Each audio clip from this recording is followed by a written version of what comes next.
welcome to the OnScript podcast, your home for world-class conversations on scripture and theology, where you get to meet some of the best in the field. Visit us at onscript.study. Say hello on Twitter at OnScriptPodcast and stop by our Facebook page at facebook.com/OnScript. Hey everyone, welcome back to the podcast. This is Matt Lynch. I am a co-host along with Matt Bates, Drew Johnson, Aaron Heim, Chris Tilling, and Amy Brown Hughes. We're a collective of podcasters and scholars who love to think about the integration of biblical studies and theology, and we're so glad that you've tuned in today. We have a really special episode for you today. We have back on the show Professor Sandra Richter. She was on before, one of our most loved and listened to episodes, so we're really thrilled to have her back to talk about her book, Stewards of Eden. Before we get started, I just want to say special thanks to Ed Hatke for producing the show and to Rebecca Terhune for her help in marketing and media. So thanks so much to both of you. Also, special thanks to James Steinbach for his help with the website and the development of the back end of the OnScript site. He's done a lot of work there recently, so really appreciate you, James. If you have the opportunity to give us a ratings on iTunes or wherever you tune into the podcast, we will be your best friends, and you will get a, well, I don't know if you'll get it, but you'll be in the running to get an OnScript doily. We've been working hard at developing the right merchandise for our audience, and we've landed on doilies. And so if you give us a ratings and then maybe ping us an email to onscriptpodcast@gmail.com, we'll think about maybe sending you a special OnScript doily, because we feel like our listenership, that's the kind of merchandise they want. They don't want mugs, they don't want stickers, they don't want any of that other stuff. It's probably more the doily crowd. No offense. So thanks for listening. And if you would love to support the show as well, please go on over to onscript.study/donate, and you can do that. Thanks again. Welcome, OnScript listeners. Today we have Professor Sandra Richter back on the show to talk about her brand new book, Stewards of Eden, What Scripture Says About the Environment and Why It Matters. Professor Richter was with us a few years back to talk about ecology in the Bible, as well as her book, Epic of Eden, so it's great to be able to continue this conversation, even though we're 8 hours apart. Professor Richter is the Robert H. Gundry Chair of Biblical Studies at Westmont College in California. She has a PhD from Harvard University, and in addition to the books I've mentioned, has authored numerous articles and has several books forthcoming on Isaiah and Deuteronomy. Professor Richter, welcome back. It's great to be here. Thank you for the invitation, Matt. Sure. So to my first order of business, for Christmas this year, I gave my in-laws a copy of your book, Epic of Eden. And it's a book that I feel I can give to any non-specialist but interested in the Bible type reader, and they certainly fit that category. And they absolutely loved it. And I have to say that they even bought 3 copies for friends of theirs. And so I come here at the beginning bearing a word of thanks from them for what you've written. So thank you.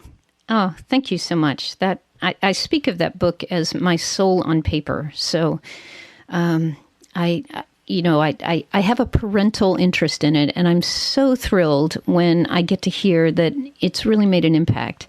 We're working on a second edition, cleaning up some things and updating the graphics.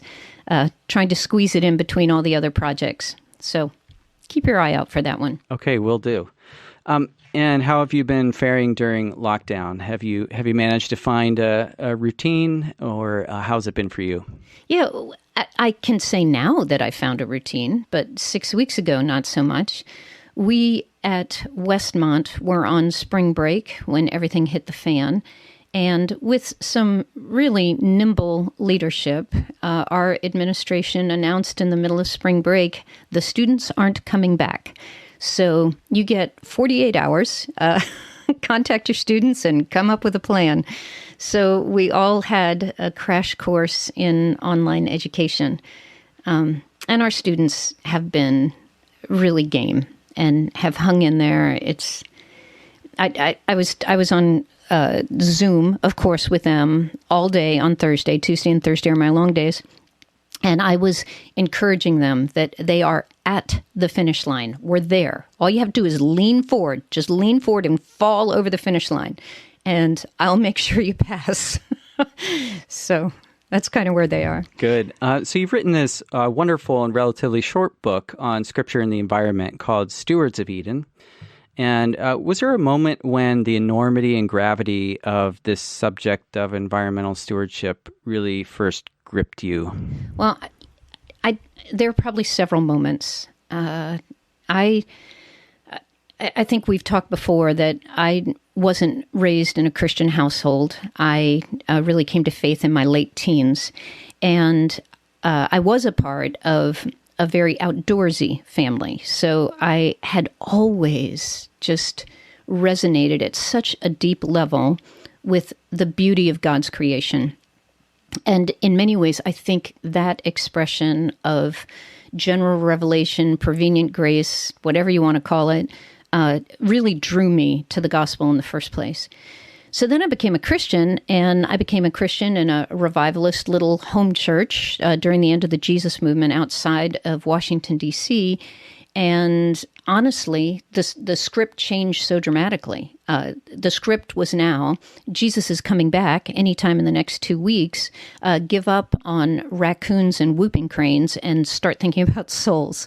So I really shelved that passion for a long time. I went into ministry. I went into the academy. It was always there. And so I've started more recycling programs than probably anyone else, but it was always on the side burner. And as I introduced the book and opened the book, there was a season in 2005 at Asbury Theological Seminary where I was directing a community life committee or some such thing for the faculty. And we didn't have a really specific agenda for what we were supposed to be doing. And so I introduced the idea of, hey, here we are in Central Kentucky. We're an academic institution. We produce more paper than small countries in Central America. How about we start thinking about a recycling program? And so my committee started talking about it. And then we had our annual missions conference, which really isn't a missions conference. It's more to help our students figure out what global responsibility looks like. So that can mean getting involved is certainly in missions, in medical missions, in social justice issues, et cetera, et cetera. And the leader of that conference came to me and said, I want to talk about environmental issues. And I was like, ears up, eyes open. Really? Like publicly? From a pulpit? And it was that juncture where I was invited to speak, and for the first time in my life, was able to speak about stewarding God's creation from a pulpit. And that would be one of the enormous junctures. Yeah, and at that point, was your starting point then, as it is now, Genesis 1 and 2, as a kind of foundational lens through which we need to think about stewardship? Yes, absolutely. And if you've spent any time with Epic of Eden, you know that is that's always that is my platform for any level of biblical theology. And I would say that that's the discipline as well. If we're asking the questions of biblical theology, we have to start in the creation narrative, because the creation narrative offers us the blueprint of creation according to God's design. And of course, as the redeemed community, that's our blueprint. And as we think about the great story of redemption and where we're headed and who we are, we as the redeemed community are intended and designed to, within our experience, even in this fallen world, to recreate Eden. I mean, that ultimately is what we're up to. It's interesting you were talking about joining this Christian movement when you were a late teen. Is that what you said? And the shift in focus toward a concern for Jesus is going to come back soon, and the concern is souls. I was reflecting with my wife Abby, in preparation for this interview, talking about like where we first thought about environmental issues, and for me it was for both of us, interestingly, it was outside the church. And, I got really involved in rock climbing when I was in high school. And as part of this sort of rock climbing subculture, there's a value on environmental care. And so I feel like I picked it up there. And it's not that because you want those beautiful rocks to be there when you come back next year. Yeah, exactly, and the landscape around them, and so and eventually that's I was able to integrate that with my Christian faith. So it's just in many ways a sad commentary that for at least both of us, and I'm sure lots of others, the concern for the environment is something that is picked up outside the church. Why do you think, especially in North America, why do you think that's the case? What are some of the contributing factors there? That would be another juncture for me. That experience at Asbury Theological Seminary with their Kingdom Conference was a biggie. Another one was at Wheaton College, where Kristen Page, who is their one of their seasoned biology profs, and I, both sharing an environmental concern, actually proposed a faith and learning grant application to the college, asking if we could teach a course on environmental stewardship, co-taught as a theologian and a biologist. And we were approved, and so we launched the first ever course of such a type at Wheaton College. And our title was Environmental Stewardship for the Christian, the Bible, and Biology. That was our title. And at the beginning of the class, so we had about 25 brave souls sign up for this. And Kristen and I haven't done tons of co-teaching. And she's a little afraid of me, and I'm a little afraid of her, even though we're good friends. So there we were standing in front of the class, and we launched a standard icebreaker for any faculty member, any teacher of any sort. Here's the icebreaker. Let's go around the circle, tell us your name, your major, and why you chose to take this course. By the time we got around the circle, every single student said the same thing. And they obviously said a different name and a different major, but when they got to the why did you take this course, every one of them said, I was raised camping or bird watching or rock climbing, or I love to surf, or I love the Ozarks, fill in the blank. And so I've always felt this passion for God's creation. I have always felt his presence when I have immersed myself in his creation. I've always felt a burden to care for and steward this creation. But I didn't think that as a Christian, I was allowed to integrate my Christian passion and my passion for the environment. I didn't think I was allowed to advocate for the environment and advocate for the kingdom at the same time. Every one of them said that, and then I turned to Kristen, she turned to me, and we both said the same thing. So somehow or another, we, the especially evangelical wing of the church, especially the American wing of the church, have come to a place where we've pigeonholed environmental concern as not our responsibility. And I have, or we're not allowed to dive in. And I have a lot of theories about that, but I don't want to talk endlessly. But yes, we have definitely pigeonholed it. Yeah, I mean, I would be curious though, like what do you think are maybe one of the contributing factors to that, that feeling among young Christians that they can't integrate these things? Mm-hmm. I would say there are three, and I talk about these in the book. The first one is the politicalization of environmental concern. In our political climate in the United States, we have come to associate environmental concern with the more radical wing of the Democratic Party. We have also, in our particular nation, come to associate Christianity with the Republican Party.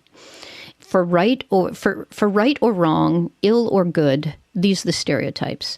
And so since environmentalism supposedly belongs to the political party that is also pro-abortion, we, the Christian community, have come to consider environmental concern also representative of anti-kingdom morals, anti-kingdom objectives. And I think environmentalism has gotten guilty by association. But as I say in the book over and over again, guys, we are ultimately citizens of another kingdom.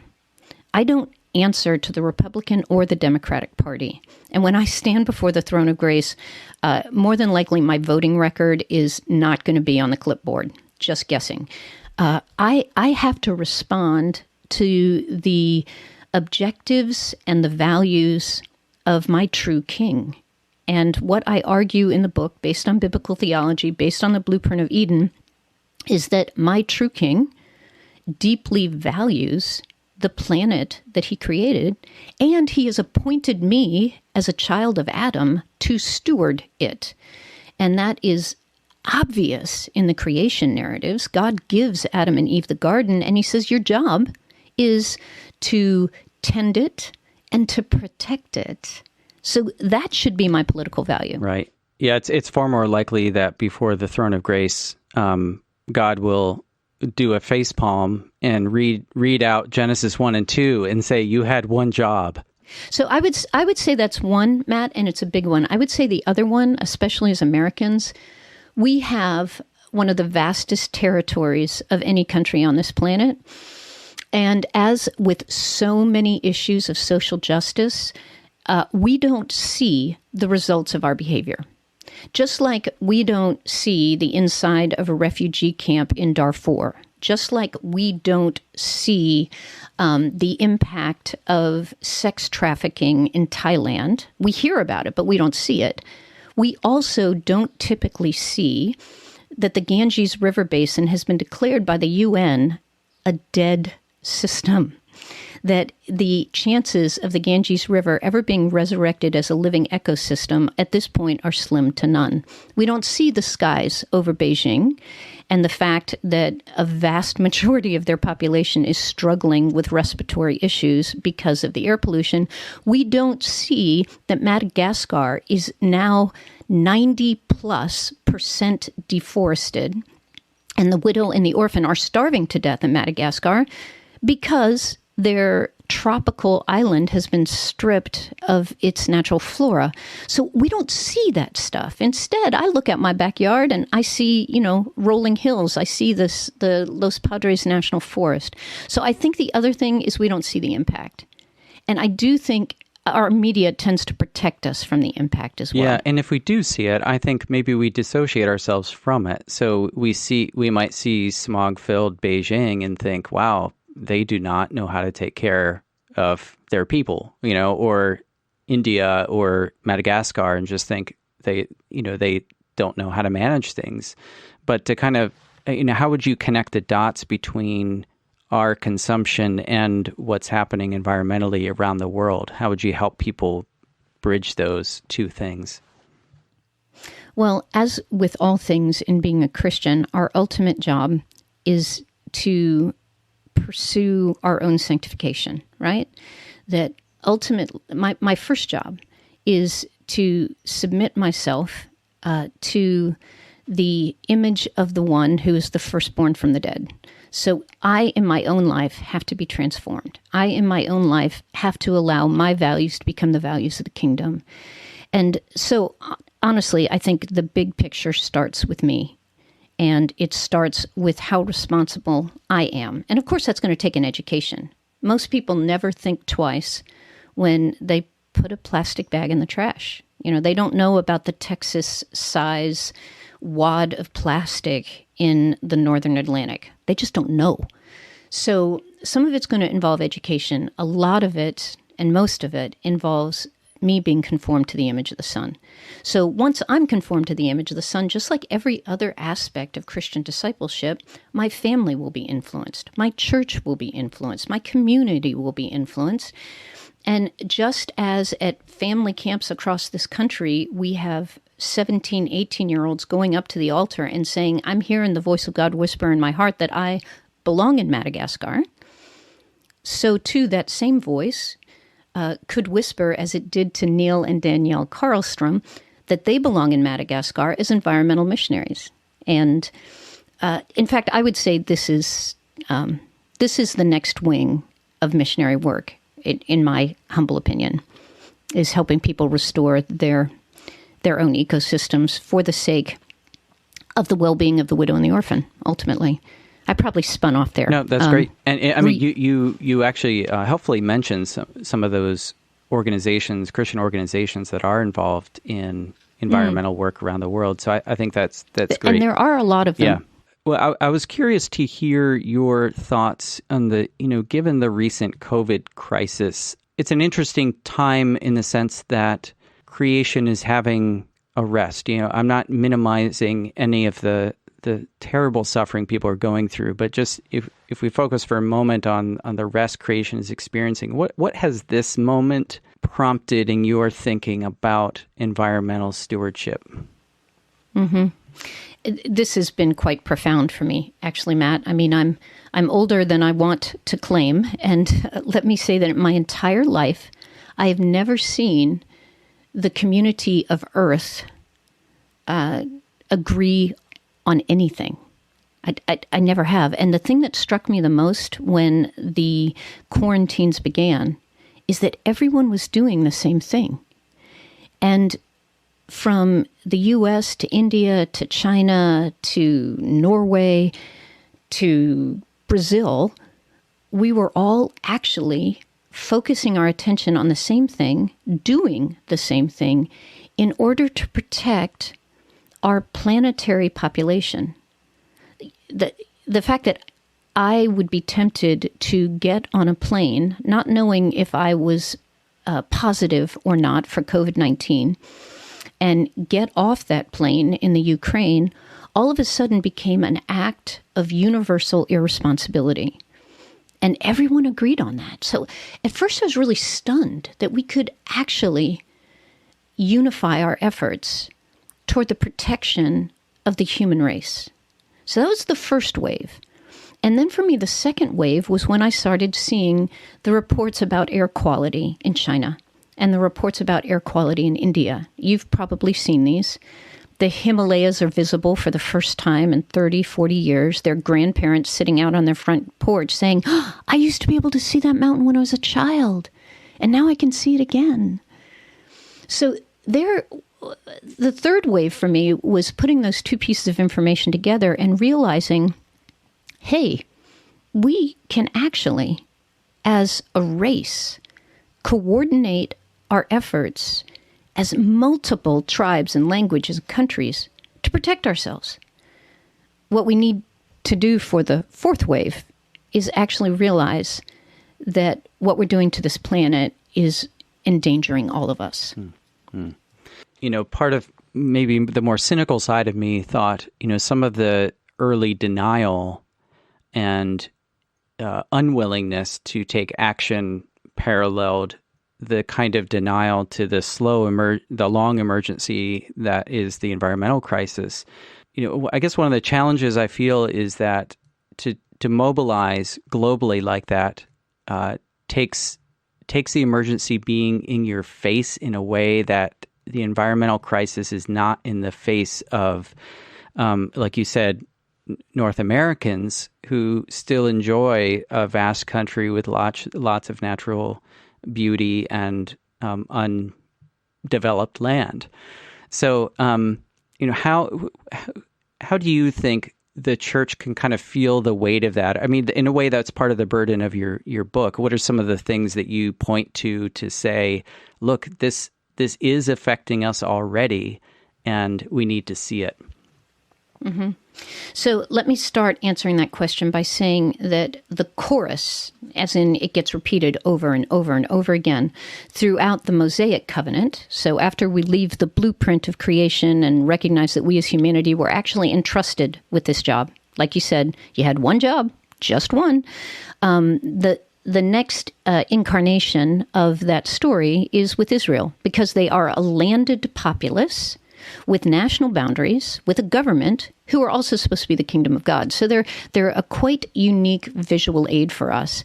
And what I demonstrate in the book is that when it comes to sustainable use of the land, both for agriculture or any other purpose, the sustainable and humane treatment of livestock, so domestic creatures and wild creatures, and even issues of environmental terrorism and what I would call bait hunting or abuse of the wild environment, that Israel is constantly commanded constantly commanded to adapt the long-term view of this situation. So the response of the urgent that abuses and strips is never tolerated in Israelite law. It's always the question, will this land be fertile 3 generations from now? If not, change what you're doing right now. Environmental terrorism. You cannot cut down trees that produce food in your quest to conquer a city. Stop it. You can't do it. If you come across a bird on the side of the road and she's got young or eggs with her, you can take the young or the eggs, but you can't take the mother too. All of these laws are embedded in the book of Deuteronomy, the book of Leviticus, and the covenant code in Exodus. And Matt, let's pause for a moment and think about how old those books are. You know, this is not a result of Earth Day in the 1970s or 60s. This is coming from potentially the 2nd millennia BCE. So I would say that the church needs to recognize this command on God's part that short-term management of the urgent that satisfies my personal itch right now is not a reflection of the character of God. Long-term management for the sake of the world around you, and ultimately for the sake of the fact that God is sovereign and you are not, that's a reflection of the character of God. And that feeds into every detail of our lives. Keep asking. No, I think that puts a new spin on the phrase repeated often in Deuteronomy, as you point out in the book, so that you may live long in the land. You know, the emphasis in Deuteronomy is the long game, being able to dwell in this land for generation after generation, or to borrow a phrase from Leviticus, the land itself will vomit you out. So there's a sense in which if you pile up sin upon the land is finally going to say, I've had enough, and you'll find yourself exiled from it. And we have very concrete examples of this in our own world. If we take a look at Mesopotamia, for example, that's where Iraq and Iran is right now, and everyone has seen a film clip of Baghdad or Mosul or, a similar city somewhere on the news. Well, that region of the world used to be the Garden of Eden. Why isn't it anymore? Well, a major answer would be unrestrained agriculture on the same territory for thousands of years. So the salination of the soil has been raised, the soil has been rendered infertile, irresponsible management of the waterways and the forest, et cetera, et cetera. So now you're looking at burned out desert area. And all of the experts, again, cited in the book repeatedly, would say that this is the pattern of humanity. We exercise our dominion over a tract of land until it gives us everything it's got, and then we move on. And you can relate this to food deserts in the inner city, to abandoned strip malls in the suburbs. We just move on. We just build a new town. But the problem with our planet is we've gotten to the place where we don't have any frontier left. And we're going to have to circle back and do something with those lunar landscapes that we've created from mountaintop removal coal mining, which all of the scientists are now reporting that land is completely irretrievable. We cannot retrieve it. We cannot redeem it.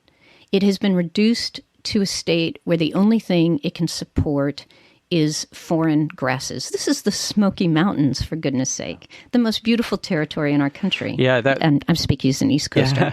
Yeah, that was a really sobering part of the book where you described, the complete removal of mountains to get at the coal so we can burn it. So there's a double sin there in the sense that it's removing those mountains and then the carbon emission related to the coal burning, and then the silt from that dumped in. I think you mentioned some 6,000 and something waterways into which all these mountains are removed. That dirt has to go somewhere, so they put it in valleys and cut off waterways and so on. Yeah, and wipe out stream heads so that it's not just the loss of land, it's the loss of waterways and, of course, of all the flora and fauna dependent on it as well. And you will notice, if you're from that region of the country, that all of the highways steer around that territory. Even the flyways steer around that territory. Because, and here's coming back to your original question, the goal was short-term acquisition of monetary gain, not long-term nurturing of an economy and a region that can support itself and its populace. I do a fair amount in the book on the coal industry in Appalachia and various testimonials and various stories and how these industries have not supported the local populace. They have ultimately stolen their treasures and walked away. And we are left with the most voiceless in our country, with poisoned water, destroyed homelands, and no jobs. These jobs do not last. They've been replaced by machinery. This isn't good for anyone. No, it's not. So you talk a lot about care for animals in your book. I was curious if you could just outline some of the ways that Israel's Sabbath law provides a kind of challenge to animal exploitation. Yeah, the Sabbath ordinance, I think, is really critical in a Christian's environmental theology. Because what is the Sabbath? You stop. You stop for 24 hours out of 7 days. You stop producing and you stop consuming. And when you stop, according to the scriptures, and I would say the testimony of my own life as well, when you stop, you're rejuvenated. When you stop, your creativity returns. When you stop, your relationships are nurtured. Stopping's good. Let's take that stopping idea and apply it more broadly, just like the Book of the Covenant and Deuteronomy do. Not just you rest, but your son and your daughter rest. Not just your son and daughter, but your slave and your servant. Not just your slave and your servant, but your donkey and your oxen. Let everybody rest. And can I extrapolate it further, as the scriptures do, your agricultural fields rest. And dare I say this on an American airwave, but how about your monetary acquisition stop? Yeah, imagine if that happened. Just for a little bit. Yeah, imagine if we actually set boundaries on how much we expected to produce and consume. This is so un-American, but it's so essential. Okay, so I'm talking theoretical. You wanted to get to the animals. One of the things I point out is in all of the legal codes of the Old Testament, the livestock are actually included in the covenant code. And that's crazy, right? Again, we're talking maybe 1200 BC, 1000 BC, even if you want to push Deuteronomy up to 700 BC. These people are being ordered in a subsistence economy. When the hungry season lasts for about 60 days, is what Baruch Rosen has demonstrated to us. These people are being ordered to allow their livestock, their oxen, their donkeys to rest. And therefore, of course, to cut into their income and their production. This is quite radical when you think about it. So we have the law, don't muzzle the ox while he threshes the grain. We have the law, let your donkey and ox rest on the Sabbath day. All of these things are going to truncate a farmer's income and the supply he gets for food. And we want to ask, what type of impact is that going to have on the economy of a particular family, and what ideology does it communicate? Yeah, absolutely. And I think ceasing for a day is something that, we might think, well, okay, you stop for a day. But these laws, I think, as you point out really helpfully, are exemplary laws as well that embody a total ethos regarding the care for animals and livestock and so on. So to take the, non-Sabbath law, but not taking a mother with her young if you find a bird is just one principle that is meant to be embodied widely in a society. So in a whole range of ways beyond that. So there's grounds for extrapolating, I guess is what I'm saying. Yes. And these are principles. And interesting, they're not just principles of law, they're principles of wisdom. Principles of wisdom. What is wise? What is a wise way to approach your life? The ultimate self-help book, 7 habits for highly successful people. Well, one of those habits, according to the biblical text, is Sabbath. So I do a lot with humane animal husbandry in the book, partly because we as individual citizens actually have a lot of impact on how our country produces the food we eat. And the impact we have is how we shop, how we buy, and how we vote. And at this point in time, since what is known in the records as the Green Revolution, which launched in the 60s and 70s, we've moved almost exclusively into an industrial model of agriculture, with the thought that that will produce more food more effectively and feed our populace more efficiently. And those, of course, are good ambitions.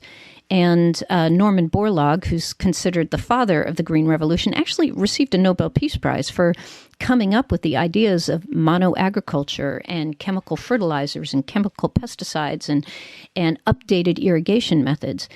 But what he didn't count on, or what we didn't follow through with, is that these same methods actually wind up stripping the fertility of our own soil and so grossly torturing the animals that serve us by becoming the bacon with our eggs and the hamburgers on the grill.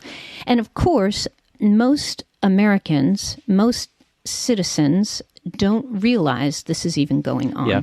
I mean, I was thinking about when, I don't know if you remember a few years back when Michael Vick, who was he was a quarterback for the Atlanta Falcons, he was caught in some kind of dog fighting ring. And, the horror people experienced and exhibited at the fact that he was part of this dog fighting, because, imagining our dogs fighting each other, it just, was terrible. But this is going on, the torturing of animals, as you point out in the book, is going on all the time at a huge scale with chickens and pigs and cattle. I was going to say, we've come to the place where, according to old statistics, 95% of the animals that reach our dinner tables have been raised in industrial settings. And industrial settings, as is detailed in the book, involves thousands of animals packed into warehouses where they never see the light of day. They never touch the dirt. They're not allowed to pursue any of their natural behaviors. And their raising is only further traumatized by the method of slaughter. But the media has protected the media driven, I'm sure, by corporation money. Who knows what's happening behind the curtain. But we have something called ag-gag rules on the books in many of our states, which make it illegal to film or photograph a slaughterhouse in the United States. So in the land of the free and the home of the brave, if you stop on the side of a highway on public land and pull out your cell phone and start a video of any one of these industrial agricultural facilities, you can expect the police to show up. Yeah. It's crazy. Yeah. You told the story of that one woman who was filming the inside of some kind of slaughterhouse and having 7 police show up and basically high five the managers of this industrial farm and ask her what she's doing. So I want to just switch gears for a moment and see if you're up for a speed round. Yeah. So I'm going to ask you a question, and just sort of off the cuff responses is what we're looking for here. Okay, first of all, have you ever hugged a tree?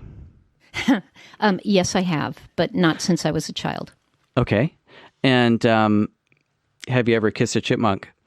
Yes, I have. And I need to let the VeggieTales guys know about this. I rescued a chipmunk from my cat once and got it cleaned up and kissed it before I released it. So yeah, did that. My dog had a chipmunk in her mouth one time and didn't know what to do with it. And she let it go. It played dead and then took off running. Uh-huh. It was brilliant. Yeah. Have you ever chained yourself to a tree as an act of protest? No, I haven't done that. I had a professor who did that. I won't name who it is, but well, apparently at Harvard Divinity, there's a beautiful old oak tree that was right outside the library, and all the arborists came and said the tree was dead. It needed to come down. It was rotten on the inside. I'm sure it was several hundred years old, and there was such a protest of people chaining themselves to the tree. But from that very oak tree, here's my speed round. When I was there as a student, I'm standing there talking to a friend, and I hear a thud. And I go trotting over to find out what the thud is. And the thud is a baby squirrel that apparently has been abandoned by its mother for one reason or another and has come crawling out to try to find food, has fallen, hit a root, knocked itself out, and I had just seen an episode on ER where they did CPR to a lab rat. So I did CPR to a baby squirrel, and it worked. There it is. Oh, my goodness. That is brilliant. Dropped it off at a vet. I was going to ask, like, how, so you got enough detail from ER to actually know how to administer CPR? Kind of, sort of. I think I was learning, like, infant CPR somewhere as well. Yeah, so I gave it a shot. That's amazing. Wow. Yeah. I didn't see how to do CPR to squirrels in the back appendix of your book, so maybe for the next edition. Do you have a favorite novel? Oh, I have many favorite novels. I would think if I have to list just one, it's going to have to be The Lord of the Rings. I spent most of my adolescence in The Lord of the Rings. That was a darn good one. I was just looking up, actually, the other day for another interview, a book that influenced me a lot as a child, and that was Black Beauty. Did you ever read Black Beauty? No, I only saw the movie. Okay. Well, I've not seen the movie, but it's an old book. It was written, I think, in the late 1800s. Anna Sewell, I think, was the author. And I found out by looking it up on that source of all knowledge, Wikipedia, that she herself actually was an animal activist. And the reason that she tells Black Beauty's story from the first person is to help humans start empathizing with the animals that serve them. That's amazing. Okay, what are you reading right now that we need to know about? Believe it or not, I'm reading Uncle Tom's Cabin right now because that got skipped in my elementary education, and my junior higher is reading it. I am reading a lot on race issues right now because it's a faith and learning project for me. And I'm also working on a curriculum on Psalms. So I'm reading a lot of Psalms stuff too. Fantastic. What's your favorite movie? Ooh. Okay. I love Hook, Peter Pan. I love A League of Their Own. I can watch it 16 times. I'm an old injured athlete. And what else do I love? It probably, if you mention them, I would know. Yeah. I mean, did you actually like the Lord of the Rings movie, given that was one of your favorite novels? I have a love-hate relationship going with those movies. I kind of feel that a lot of the character development that made me love the book so much isn't in the films, especially Aragorn. I got to write this real fun little piece in response to a Phil Ryken lecture. For those who don't know, Phil Ryken's the president of Wheaton College. And he did a book on finding Messiah in Middle-earth. And so he was presenting Jesus as an amalgamation of Gandalf, Aragorn, and Frodo. And he invited me to give the response to the Gandalf part and talk about the office of the prophet.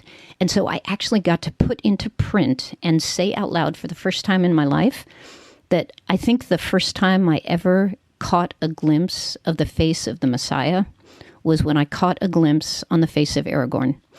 And that book prepared my heart to be able to hear the gospel and have a hero who actually can step into this world and fix it. Yeah. I may have asked this question last time we met, but what's one idea in biblical studies that you think needs to die? Oh, well, I think the name theology needs to die. That would be a lot of my academic pursuit. Yeah, that was your dissertation, wasn't it? Yeah, it was.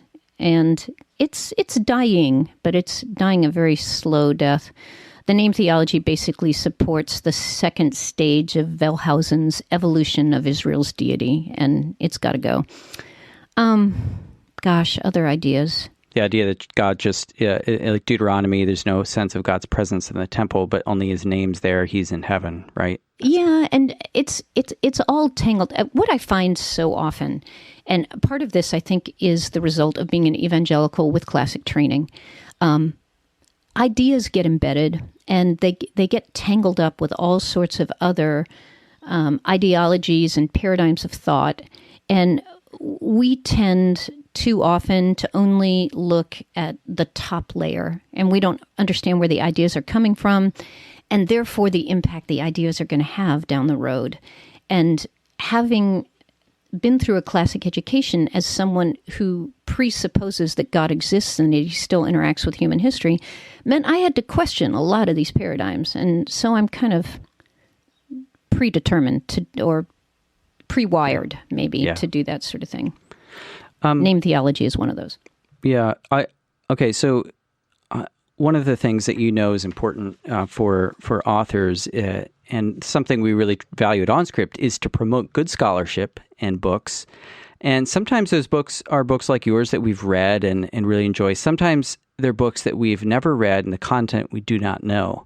Nevertheless, we persist. So I went to the random word generator on Google, and it came up with the word organ, and then I plugged that into the Amazon book search section, and I came up with a book that I'm wondering if you could give it a rating out of 5 stars, and then explain why. Okay, so the title of the book is Understanding the Pipe Organ, A Guide for Students, Teachers, and Lovers of the Instrument by John R. Shannon. How many stars do you give it, and why? Wow, I guess it'd be good if I knew what a pipe organ was. Oh, a pipe organ, is that the big organ at the front? Okay. Yeah. Oh, let's give it a 5. Let's go for it. Okay. You enjoy the pipe organ. Yeah. Limericks or haikus? Limericks. Okay. I don't have one to read to you, but my daughter wrote a haiku this morning, so I'll read that to you. Let's hear it. They're often related to changing of seasons. So she had to write a lockdown haiku. All right. She's 8. Spring is around me. Everything is springing up. I am stuck in here. There it is. This morning, I gave an extra credit project to my intro students. I asked them to write a psalm. And of course, they need to know what kind of psalm they're writing and parallelism and all that sort of stuff. And I was grading them this morning, and a lot of them are laments about the COVID-19 shutdown. They're really quite lovely. Yeah. I like the haiku, though. Yeah. That needs to go up on a website. I think it is actually going on someone's website. Actually, you mentioned lament. That ties into your discussion of Romans 8, and you talk a lot about the importance of that passage, and also the need for the Old Testament when it comes to environmental ethics. And I've always thought that in the back of my mind, but you really crystallized that for me, that one of the things that happens when we cut off the Old Testament from the New, or downplay the Old Testament, is that we lose that kind of land theology that undergirds the entire theology of the Bible. But we do see sort of environmental ethics, you could say, or environmental stewardship theology creeping up in different places in the New Testament as well, Romans 8 being one of them. So where do we go, in addition to Romans 8, to see a concern for the environment in the New Testament? I mean, because I guess one approach is that in the Old Testament is sort of the land of Israel and this political entity. It's all spiritualized in the New Testament. It's God's no longer kind of focused in that way with a particular land. So let me say that problem that you're naming would be third on my list of 3 as to why Christians have separated stewardship in the environment from their sense of calling as the redeemed community. We know as the redeemed community we're supposed to stand as a witness against societal norms that are pushing people away from the values of the kingdom. We know that. And at its best, the church does that left and right. And I point out in the book that most of the hospitals and orphanages on this planet were founded by Christians because of our embrace of that responsibility. So when we get to the New Testament, we stop hearing about land stewardship. We stop hearing about humane treatment of animals. We stop hearing about environmental terrorism and all these very practical aspects of land management. And we start hearing passages that talk about the destruction of the earth. And a lot of folks have been schooled in this idea that the earth is disposable, that the planet, all of its creatures, all of its flora, fauna are going to be burned up in the end. And so since it's going to be burned up in the end, shouldn't we be investing our resources in hanging on to what really counts, which would mean souls? And so there's been this posture, especially in evangelical Christianity, or could I say revivalist Christianity, that let's get to it. Let's save souls, and if we have to cut down a rainforest to do it, so be it, because the rainforest is going to burn. So this, I would argue, is a misunderstanding, and so would the best New Testament scholars out there. N.T. Wright, Colin Gunton, Ben Witherington, Doug Moo, they would all absolutely affirm that the reason the New Testament isn't talking about land management and animal care is because it's actually a really short book that has one very specific focus, and that is the arrival of the second Adam to live, die, and resurrect so that we, the new community, can be birthed. Whereas the Old Testament is interacting with a community that actually has livestock and fields and all that sort of stuff. So that would be one reason the New Testament doesn't have as much to say. But the other thing is these passages that talk about the earth being burned up, and 2 Peter is a good example, and Thessalonians, I'm trying to pull one up for you here. And in these passages, we're hearing about fire, we're hearing about devastation, we're hearing about the world being rolled up like a scroll. So Acts chapter 2, the sun will be turned into darkness, the moon into blood, before the great and glorious day of the Lord shall come, and it shall be that everyone who calls on the name of the Lord will be saved. Or talking about the language of fire and destruction in 2 Peter. These are the passages that people look at and they say, well, I'm sorry, the earth isn't going to last, so I shouldn't have to care for it. So I offer a treatment in the book of another passage, which is Romans chapter 8, as you've mentioned, and how it speaks of the resurrection of the planet. And it speaks of the resurrection of the planet in juxtaposition of the resurrection of humanity, which is a really big deal in the New Testament. So I'll just read this out loud for us. For I consider that the sufferings of this present time are not worthy to be compared with the glory that is to be revealed to us. For the anxious longing of creation waits eagerly for the revealing of the sons of God. For the creation was subjected to futility, i.e. frustration, not of its own will, but because of him who subjected it, in hope that the creation itself will also be set free from its slavery to corruption into the freedom of the glory of the children of God. For we know that the whole creation groans and suffers the pains of childbirth together until now. And not only this, but also we ourselves, having the first fruits of the Spirit, even we ourselves groan within ourselves, waiting eagerly for our adoption as sons, the redemption of our bodies. So what Paul's talking about is the resurrection of our physical bodies being rejoined to our already resurrected immaterial bodies, and that being the ultimate goal of the whole salvation plan. And he puts right in there, in our faces, the fact that the resurrection of this planet is also essential to that plan. And a lot of Christians don't see that part. And a lot of Christians, especially my students, think that salvation is all about fire insurance, right? Get me out of hell and maybe 3 people I like, and then Jesus is done. Whereas what we see in the great story of redemption, this entire planet is going to be resurrected. And therefore, we have responsibility for it. And, you know, honestly, even if it wasn't going to be resurrected, we would still have responsibility for it, just like we have responsibility for unsaved orphans and unsaved widows. We don't get to walk away from that responsibility. But Paul is really clear on that. And these other passages, not to talk too long on this topic, that speak of the burning of the earth, they're all classed as apocalyptic predictions of what the Old Testament would call the day of Yahweh, and what the New Testament calls the parousia, the second coming of Christ. So when we read those passages, we need to read them with the Old Testament lexicon and recognize that when they speak of fire and signs in the heavens and signs on the earth, they're using an Old Testament lexicon to speak of judgment, not necessarily annihilation. So just like when the book of Revelations talks about locusts flying around with human faces, it doesn't necessarily mean locusts with human faces. This is an apocalyptic symbol. Stars falling from heaven, etc. Yeah. Yeah, so too are these passages out of 2 Peter and out of Thessalonians. Yeah, they're using kind of poetic, dramatic, cataclysmic imagery to make a specific point. Yeah.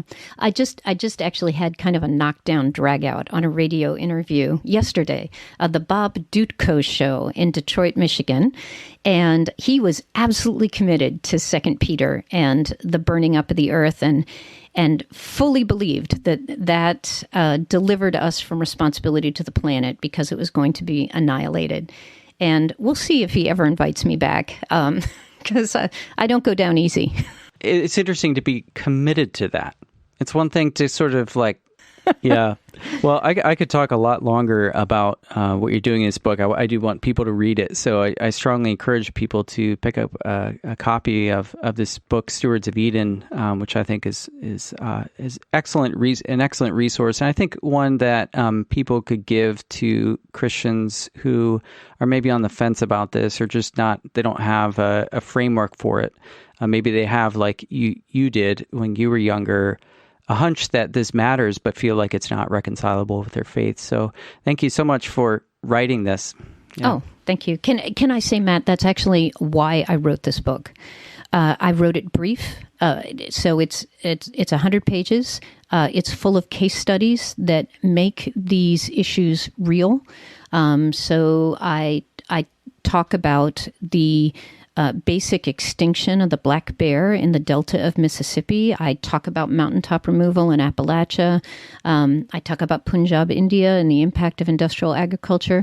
So there's lots of case study, lots of personal testimony coming from various people who are affected by it. But my ultimate goal was to be able to assure the faithful who are dedicated to their Bibles. And, these are our people, right? Who are unsure that this particular issue belongs in their portfolio of what I stand up for as a Christian. I wrote it for those people, and I wrote it specifically not to go beyond the biblical text. This is environmentalism from a biblical theology. It doesn't talk about climate change, for example, because, climate change doesn't show up in the Bible. So it's not in there. But it is, my hope was to give a gift to students, their parents, their grandparents, who are asking the question, does my Bible speak to this issue? And I believe with all my heart that, yes, our Bibles do speak to this issue. And how are we going to respond to it? Okay, that's going to be a matter of personal conscience. The conclusion of the book, as you've seen, is all recommendations for how you living in a suburb somewhere outside Chicago in America can actually take action. But that is the design. So let's say a Christian is convinced that this is a serious issue that needs addressing. How can they take action, and how can Christians be part of leading change in the area of environmental stewardship? Great question. Matt, thank you for asking that question. What I want to say in response is I want to read a quotation. And this is coming from a man named Gus Speth. He was the chairman of the Council on Environmental Quality under President Jimmy Carter. And he's held a half dozen really influential offices in the Environmental Protection Agency and et cetera, et cetera. Let me read this quote. He states, I used to think that the top environmental problems were biodiversity loss, ecosystem collapse, and climate change. I thought that 30 years of good science could address these problems. I was wrong. The top environmental problems are selfishness, greed, and apathy. And to deal with these, we need a cultural and spiritual transformation. And we scientists don't know how to do that. That quote so arrests me because I'm listening to a natural scientist tell me that he doesn't have the answers. I'm listening to a natural scientist telling me I need a moral revolution, and I don't know how to do that. Well, who on this planet does know how to accomplish a moral revolution? Who were the earliest abolitionists? Who were the first advocates for women's suffrage? Who are the ones who have been speaking up for orphans and widows and the outsider for millennia? And that would be the church.